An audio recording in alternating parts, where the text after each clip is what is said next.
Shikamaru, o maior problema de Naruto. Mano, os canais de Naruto hoje em dia só estão falando mal de Naruto. É impressionante que os canais de anime hoje em dia só falam mal. Vamos ver se hoje vão falar mal também, porque já basta o vídeo do coisa lá, mano, esqueci o nome dele, porra. Lá em linkzinho falando mal do... Porra, mano, criou uma legião de ódio contra o terceiro Hokage, né? O Shikamaru é de longe um dos personagens mais populares de Naruto, alguém que é descrito como um gênio absurdo, com um QI de mais de 200 pontos de acordo com Asuma, o que coloca ele ali na nata da nata, um dos personagens mais inteligentes da obra. Ele também é um dos poucos personagens secundários que teve um arco de desenvolvimento Edição pica, tá? A nível AMV Rock Lee vs Madara. Mais canais de anime. Cenas do anime. Uma hora eles vão vir atrás de vocês.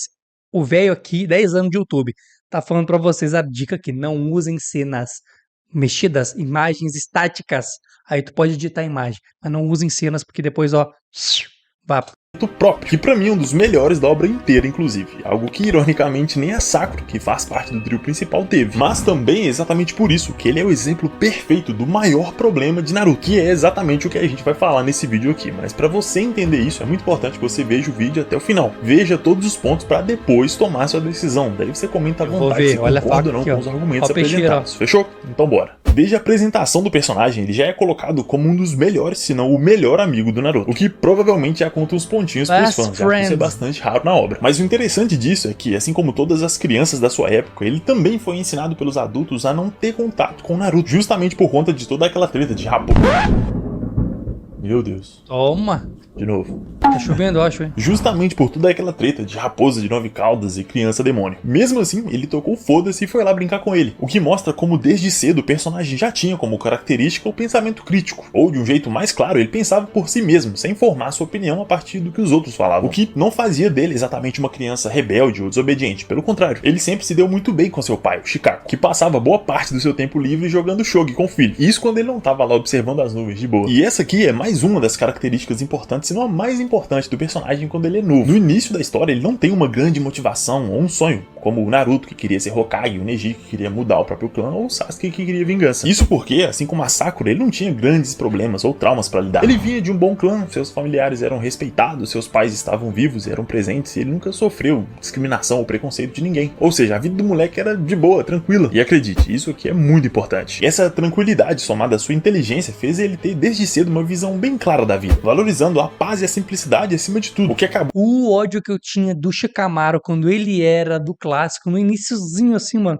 eu falava, cara, esse cara é preguiçoso, chato do caralho. Fui me acostumando e gostando do personagem, mas no início realmente aquela preguiça dele incomodava, mano. A mim incomodava, agora eu lembrei disso, me fez lembrar. Acabou tornando ele uma pessoa que evitava ao máximo conflitos desnecessários. O que, por um lado, é ótimo, com certeza, mas por outro pode ser visto como falta de interesse ou motivação, como fica até bastante explícito no exame Chunin, quando ele literalmente fingiu estar dormindo durante o ataque do Orochimaru ao Konoha. Sai, desgraça! Eu quero dormir, porra! Tudo por uma lógica até que bastante simples. Eu sou só um genin, sem nenhuma chance de vitória real contra esse inimigo super forte, e a vida tá cheia de jonins muito mais fortes e experientes que eu. Então não tem por que eu me colocar em risco pra salvar ninguém, eu vou ficar bem melhor aqui de boa no meu canto. Claro que quando todos os líderes descobrem essa atitude, ele é visto como preguiçoso e irresponsável, já que, tecnicamente, o papel de todo ninja é proteger a vila com a própria vida se necessário. E todo esse início, tanto do vídeo quanto da história do personagem em si, serve justamente pra dar base pro arco de desenvolvimento dele, que, como eu disse antes, é um dos melhores na minha opinião, já que o ponto central desse desenvolvimento é justamente a sua tentativa constante de evitar qualquer tipo de responsabilidade que exija esforço físico ou emocional. É por isso, inclusive, que ele sempre tenta passar desapercebido, ficar na média ali de boa pra ninguém dar muita atenção pra ele, o que acaba não dando tão certo, já que ele é o único promovido a Chunin durante o exame. E talvez nesse ponto da história você esteja se perguntando, tá, mas por que ele foi promovido se ele perdeu pra Temari? Primeiro, porque a aprovação não dependia da vitória em si, e segundo, porque ele foi o único que usou a inteligência e a estratégia pra resolver os problemas, ao contrário de todos os outros E depois pegou a Temari, tá? Só pra avisar vocês. candidatos que se focaram quase totalmente na força bruta. Ou seja, ele cumpriu o critério que era demonstrar grandes habilidades nos testes, o que ele sem dúvida fez. Até porque ele perdeu a luta depois de ter desistido, por perceber que ia dar trabalho demais e não ia valer a pena, já que ele realmente conseguiu prender a Temari no seu jutsu de possessão das sombras. O problema é que se tornar um Chunin nunca foi algo importante pra ele. Na verdade, nem ser um ninja era importante pra ele. Ai, ai. Tudo que eu queria era ser apenas um shinobi comum, levar uma vida comum, levar uma vida comum, casar com uma garota comum, e passar o resto dos meus dias O que já jogando começa show. a mudar pouco tempo depois, quando ele tem que liderar uma equipe pra Tive que falar junto porque cena de anime não dá, porra. resgatar o Sasuke. Uma missão que acaba marcando o personagem profundamente, tanto por ser a sua primeira experiência real como um líder, quanto pelo Foda. resultado Essa desastroso. Em que, mesmo eles tendo vencido as lutas, o seu time quase morreu durante a missão. E é aqui que o pai dele dá aquela lição de moral, Essa que cena fez aí, ele ó. repensar completamente o seu jeito de agir. Eu, Bararabiri, seus camaradas vão ser enviados de novo. Vão ser. Sob um líder diferente. Ou seja, não adianta desistir agora, meu consagrado, meu filhinho. Teus aliados aqui que tu tá com medo, que tu quase perdeu, eles vão ser enviados de novo na outra missão com outro líder, que não vai ser tu. Tá entendendo? E tu não vai poder proteger esses caras, tá entendendo? E os seus companheiros poderão morrer ali. Tá entendendo? Então é melhor que tu vá com eles, que tu continue sendo ninja, pra proteger esses caras, porque tu sabe fazer. Mas se nesse momento você for o líder, seus companheiros podem ser salvos do que aconteça. Essa experiência fez ele passar a se cobrar muito mais, entendendo que liderar realmente é um fardo, algo que traz muitas responsabilidades, mas que alguém precisava fazer. Nesse momento, um Shikamaru completamente diferente nasceu, um bem mais comprometido e maduro. Um processo que obviamente não para por aqui, tendo um destaque ainda maior no arco da morte do Asuma e da vingança do Shikamaru contra o Hidan e o Kakuzu. Essa aqui, com certeza, as cenas de choro mais foda pra mim em Naruto, assim, são 3, né? Mas uma é do Naruto, depois da morte do Jiraiya, que ele fica no banco e tal, não sei o quê. Só que as duas cenas do Shikamaru chorando é muito marcante, velho. Essa ida, que ele mudou a cabeça dele pra proteger os amigos, se ele estiver presente, os amigos dele vão tá bem, então ele muda. E a cena quando o Asuma morre, mano, que ele chora lá. No mangá é pior ainda, porque ele começa a dar um pito, aquela queimada. Depois que o Asuma vai pro cara, ele odiava cigarro, odiava cheiro de cigarro, mas começa a queimar um por causa do Asuma, tipo, em homenagem a ele e tal. E ele chorando ali, ele fala assim, porra, essa fumaça desse cigarro aqui tá pegando no meu olho, sendo lágrima do meu olho e tal. E ele chorando, porra, que cena incrível. certeza é a melhor luta do personagem, de longe, onde ele demonstra extrema inteligência e estratégia, mas também importante para mostrar o vínculo dele com o seu mestre, que era uma das pessoas mais próximas que ele tinha como ninja. O Asuma era pro Shikamaru tipo o Iruka pro Naruto. É alguém que ensina, protege, inspira, é como uma figura paterna mesmo não sendo o pai biológico. E por isso essa luta é tão boa. Com a ajuda do Kakashi, que também é outro ninja absurdamente inteligente e versátil, ele não só consegue derrotar um cara que tinha um fucking 5 corações e controla 5 naturezas de chakra, como também um maluco que era literalmente mortal. Pessoas que eram claramente muito mais fortes que ele. E por isso ele usa a mesma estratégia que usou em Exame Chunin, a inteligência e não a força bruta. Claro que, na luta, tanto o Kakashi quanto os outros membros da equipe foram essenciais, mas a estratégia em si, a capacidade de entender a fraqueza dos oponentes, vem justamente do Shikamaru, que não só foi capaz de entender como os poderes deles funcionavam, mas também usou o ritual do Hidan para causar dano no Kakuzu, facilitando e muito o trabalho do Naruto para conseguir finalizar ele. E tudo isso faz sentido porque as duas lutas são um palco pro personagem mostrar suas reais habilidades, tanto que até os Jonins presentes escolheram seguir os seus comandos e os seus planos, o que acabou sendo uma escolha certeira, principalmente contra o Hidan, já que ele consegue enganar o Akatsuki e levar ele para uma floresta que ele já tinha preparado antes da batalha, deixando tudo cheio de papel bomba para todo lado. E até fingindo que tinha sido pego no seu ritual, tudo como parte do seu plano para fazer o dano que ele deveria ter sofrido ser repassado diretamente pro próprio Hidan, já que o ritual precisava de uma amostra de sangue da vítima para ser ativado, e eles tiraram o sangue do Kakuzu sem ele saber, para fazer o Hidan achar que era o sangue do Shikamaru. Ou seja, ele pode até não ser forte o bastante para vencer num X1 direto, mas com certeza consegue usar a sua inteligência para virar a força do seu oponente contra ele mesmo. E o melhor é ver que além disso, eles já tinham bolado um plano contra o próprio Hidan, explodindo ele completamente, para em seguida prender os pedaços de uma cratera que ele já tinha preparado para isso. Ou seja, até um cara que teoricamente não pode ser morto pode ser derrotado se tiver a estratégia certa, e no caso o Shikamaru é o cara perfeito para isso. Todo esse trecho foi executado de uma forma perfeita. Essa aqui provavelmente é a melhor vingança de Naruto. É difícil pensar em algo que supere essa cena. E o melhor de tudo é que esse arco em si simbolizou o crescimento e o amadurecimento do personagem durante a obra, a ponto de a partir daqui ele ser reconhecido como um dos maiores estrategistas de Konoha. Exatamente o papel que ele desempenha na Quarta Grande Guerra Ninja, o que é essencial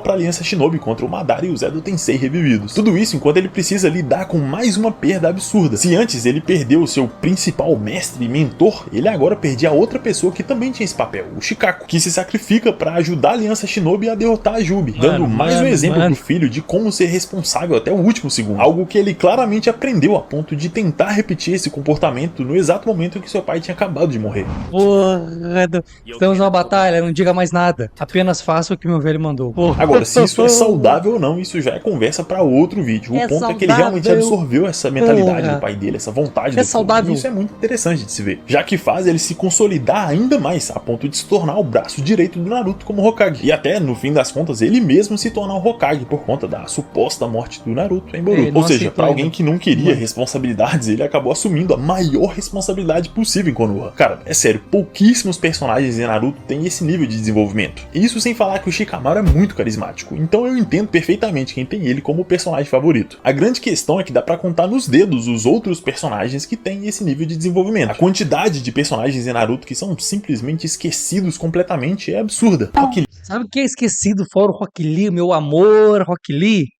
É aí de tu me seguir lá no Instagram e no grupo dos membros que agora tá aberto pra geral. Passa, então vem lá participar. O grupo é só, mano, é cada merda naquele grupo que puta que pariu. Mas também tem muita teoria, brincadeira, conversa. Então tu quer participar de um grupo de anime, desenho, tamo lá sempre conversando, tá bom? Eu também tô sempre por lá conversando com vocês quando eu tenho tempo. Então só vem. Lee, Temari, Hinata, Ino, Sakura, Choji, Kiba, Shino, Tenten. A lista é gigantesca. Isso sem falar dos personagens que são apresentados, todo mundo gosta, quer saber mais, mas a gente acaba sem saber praticamente nada sobre isso. Não sabe nada, porra. E não sabe nada quando tu não é membro do canal e não ajuda a gente a continuar o trabalho aqui. Aí tem um cu de cachorro. E não compra nos links aqui abaixo, tá ligado? Daquela moral pra gente continuar o trabalho. Sem vocês, eu não faço nada. Eles. O Canino Branco, Minato, Hashirama, Madara, Shisui. E sim, eu sei que tem alguns flashbacks que contam um pouco do passado e vida deles, mas, por exemplo, é dito que o Canino Branco era tão poderoso quanto os Sanins lendários, chegando ao ponto de ele ser elogiado até pelo próprio Minato, um dos maiores gênios da história de Konoha. Mesmo assim, a gente não vê um feito sequer dele. Ou no caso do Minato mesmo, a gente vê ele na guerra, tocando terror em todo mundo, inclusive quase derrotando o Raikage, só não fazendo isso por conta do Killer Bee ter impedido, mas mesmo assim a gente não vê quase nada dos seus feitos em batalha, o seu relacionamento com a Kushina se desenvolvendo, ou amizade com o Jiraiya. E sim, eu tô ligado que tem um one shot que conta mais da história dele, mas isso só existiu porque os fãs reclamaram muito, o que só acaba reforçando o meu argumento. Hashirama e Madara, por mais que a gente tenha até que bastante coisa da infância deles, a vida adulta deles, onde um monte de coisa importante aconteceu pra Konoha, a gente não faz nem ideia de como aconteceu. Por exemplo, como Hashirama morreu? De doença? De velhice? Em batalha? Se ele morreu velho, porque ele voltou jovem no Edo Tensei? E se foi de doença? Que doença foi essa? E se foi em batalha? Fica pior ainda. Quem foi o miserável capaz de matar o Deus Shinobi? Entende? É isso que mata os personagens, a falta de informação, de desenvolvimento. O Shisui tem um hype absurdo. O cara tem o genjutsu mais poderoso que já existiu e mesmo assim... Velho, não. O que eu acho é que tudo isso só enriquece Naruto. Sabe por quê? Porque deixar essas lacunas abertas faz com que a gente teorize possibilidades e fez com que Naruto, desde o início que a internet começou até hoje em dia, tem vídeo de Naruto, falando de Naruto, explicando Naruto, os caralho de Naruto. E, velho, por quê? Por causa dessas coisas abertas. Se não fosse esse um monte de ponta solta que tem em Naruto, velho, a galera já tinha meio que, sabe, não que perderia a graça, na verdade, eu acharia foda que tivesse tudo isso. Inclusive, se o Kishimoto quiser, quando acabar Boruto, começar a fazer spin-offs dos personagens até ligar, mano, ele vai ganhar dinheiro pra caralho. Kishimoto, segue essa dica aqui, hein? A questão é isso que deixou a obra viva. As teorias da doença do Itachi, as teorias de quem era Hashirama, como Hashirama morreu. E isso, mano, eu tô há 10 anos no YouTube falando disso. 10 anos. Tá entendendo? Fora o baile. Fora o baile. Então, velho, é o que deixa o Naruto vivo. Eu sei que pra história, sim, é um defeito, mas pra comunidade foi o que alimentou a cabeça maluca da comunidade de animes em Naruto. A gente não vê ele fazendo nada além de perder o olho pro Danzo. O olho, mano, como que um cara consegue roubar o olho do outro, sendo que o cara é um shinobi super foda, tipo, what the fuck? E o pior, depois disso, ele simplesmente dá o outro olho pro Itachi e se joga no rio, acabou. É tanto potencial desperdiçado que bate até uma tristeza, na moral. Isso pra mim, é de longe o pior problema da obra. Não são os fillers, os furos de roteiro ou o discurso no jutsu, mas sim a falta de desenvolvimento. Mano, Naruto tem no total quase 300 episódios fillers. E de novo, o problema não são os fillers existirem em si, mas sim eles estarem ali sem que exista o desenvolvimento desses caras. Só pra vocês terem uma ideia e entender melhor meu argumento, o arco de vingança do Shikamaru, mais o arco dele no Exame Chunin e na guerra, tudo junto não dá nem 20 episódios. Se você pegar cada um desses 14 personagens que eu citei e der 20 episódios pra cada um, vai dar 280 episódios, menos que o número de fillers. Tá entendendo o nível do problema? Mas por que eu escolhi justamente o Shikamaru pra exemplificar tudo isso? Justamente porque ele é, dos personagens secundários, o que tem o melhor desenvolvimento de todos. Pra provar que pra alguém ser bem desenvolvido, ele não precisa ser o protagonista ou tá ali no grupo principal, ele pode ser só um coadjuvante. Praticamente toda a trajetória do Shikamaru é bem feita, pra não dizer perfeita. O personagem consegue evoluir nos poderes, nas habilidades, na inteligência, emocionalmente também. Ele tem feitos, um relacionamento interessante, é carismático, importante pra obra e no geral é muito bem usado. A ponto de algumas pessoas dizerem até que ele era pra ser o melhor amigo do Naruto, não o Sasuke. O que eu sinceramente preciso concordar. Por mais que eu sei que o Sasuke é importante, ele representa pro Naruto. Não, o melhor amigo é o Shikamaru, não é o Sasuke. Sasuke é o outro amigo. É o amigo aquele, tá ligado? Tem dois amigos. O melhor que tá sempre com ele é o Shikamaru. Fato. O Sasuke é o amiguinho, o outro, o segundo melhor amigo. O primeiro é o Shikamaru e ninguém tira isso da minha cabeça. Só que uma coisa, eu descobri, hein? Aquelas imagens que aparecem do Shikamaru aqui, tu pegou de um AMV, né, seu safado? Eu tô vendo, assim, eu já fiz isso. Sou velho, né? Pô, então eu te entendo. A sua vontade do fogo, o seu sonho de ser Hokage, cara, ainda assim, o Shikamaru é quem devia estar ali. Foi ele quem esteve ao lado do Naruto quando ele mais precisou, que ajudou ele em todas as ocasiões possíveis. E mesmo com esse detalhe, com esse defeito, se é que a gente pode chamar de defeito, se todos os personagens que eu citei tivessem esse mesmo nível de desenvolvimento que o Shikamaru teve, mano, Naruto seria o melhor anime da história, sem discussão. Mas, infelizmente, não é isso que a gente tem. Então, talvez o Shikamaru realmente seja o problema. Numa obra onde quase nenhum personagem secundário é desenvolvido, ele acaba ficando deslocado. Inclusive, me diz aí, qual desses personagens? Malandro pra caralho, malandro.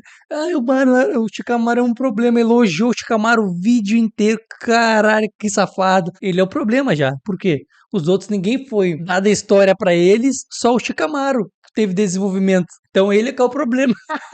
Tu é safado, teu canal é muito bom, parabéns.